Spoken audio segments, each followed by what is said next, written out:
राधे राधे मित्रों, देखिए एक महर्षि हुए हैं, उनका नाम है महर्षि ऋभु। ऐसा कहा जाता है इन्होंने भगवान की माया को जीत लिया था। महर्षि ऋभु ब्रह्मा जी के मानस पुत्रों में से एक हैं और भक्तों की पहचान रहती है कि वह जहां भी रहेंगे भगवत चर्चा ही करेंगे। उनका स्वभाव ही भक्त वाला हो जाता है, यानी कि जहां जाएंगे तो वहां भगवान की चर्चा।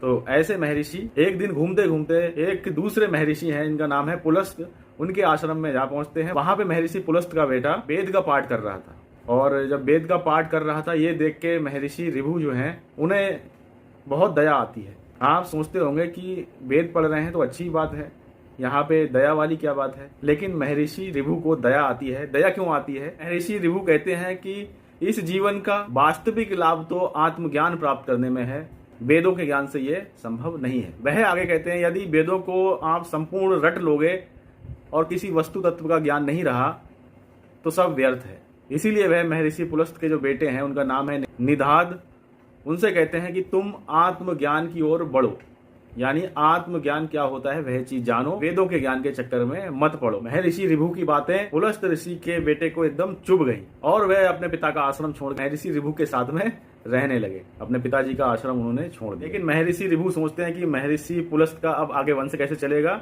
तो इसीलिए वह अपने शिष्य निधाद से कहते हैं कि तुम अब जाके विवाह कर लो, अपने पिताजी के साथ रहो। बाद में निधाद गृहस्थ आश्रम में प्रवेश करते हैं। काफी समय बीत जाने के बाद एक दिन महर्षि ऋभु फिर से उनके आश्रम में आ जाते हैं और इस बार जो निधाद है वह पहचानता नहीं है अपने गुरुदेव को, बस अतिथि सत्कार करते हैं और अतिथि सत्कार के नाते ही बस भोजन कराते हैं। और भोजन कराने के बाद कहते हैं कि महाराज आप कहाँ से आए हो, आपका क्या नाम है, मेरे द्वारा कराए गए आप भोजन से तृप्त हुए या नहीं हुए। अपने शिष्य की बातें ये सुन के महर्षि ऋभु कहते हैं कि भूख और प्यास तो प्राणों को लगती है और मैं प्राण नहीं हूँ जो तृप्त हो जाऊं। जब भूख प्यास मुझे लगती नहीं है तो तृप्ति और अतृप्ति की बात मैं तुम्हें कैसे बता दूं। भूख प्यास तो इस शरीर को लगती है, आत्मा इससे सर्वदा पृथक है। और जो तुमने रहने और आने जाने के संबंध में बातें पूछी हैं तो उसका उत्तर सुनो।